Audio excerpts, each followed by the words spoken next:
A good food system should be based on food that tastes good, is available to as many people as possible, and causes as little harm as possible.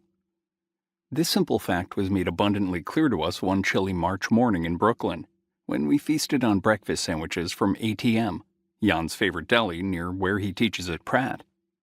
The night before, we had scored a reservation at 11 Madison Park, a legendary fine dining restaurant in Manhattan awarded 3 Michelin stars that had gone plant-based in 2021, leading to much international debate, publicity, and acclaim. The multi-course meal had its high points, to be sure. A crisp and salty sweet potato tart, and the between-course mugs of rich umami roasted rice broth stuck with us.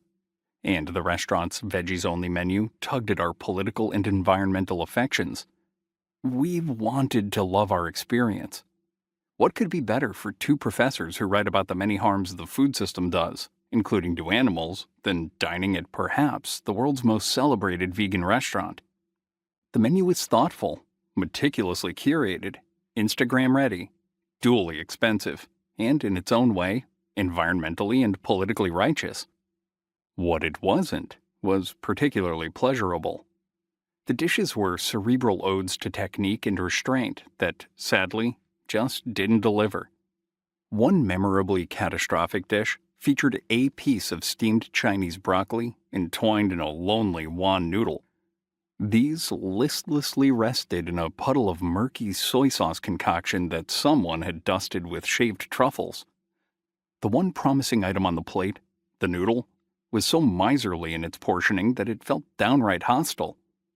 The whole dish was completely overwhelmed by the truffles, which tasted more like an idea of luxury than luxury itself.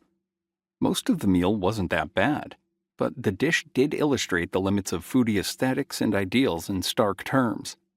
Theoretically noble and high-minded ideas that work best on paper above practically sensual delights that work on the plate. Asceticism masquerading as minimalism, and appeal rooted in expense and elitism. Rarefied pleasures that, for the most part, aren't all that pleasurable. The service, we should note, was indeed world-class. But the next morning, Jan's stomach roiling from one too many fancy cocktails, Gabriel's eyes still bleary from sleep, a single bite of ATM's plant-based breakfast sandwich, a greasy delight modeled on the standard-issue New York City deli bacon, egg, and cheese sandwich, and the meal from the night before was a distant memory. This is what we'd wanted all along. Simple, savory, familiar, filling, affordable, and, in its own right, environmentally and politically righteous.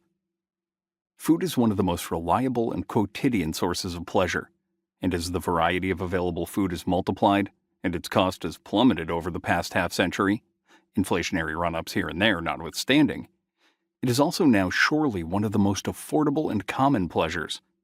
And this is a great thing. One of the best things about the modern world, we would argue,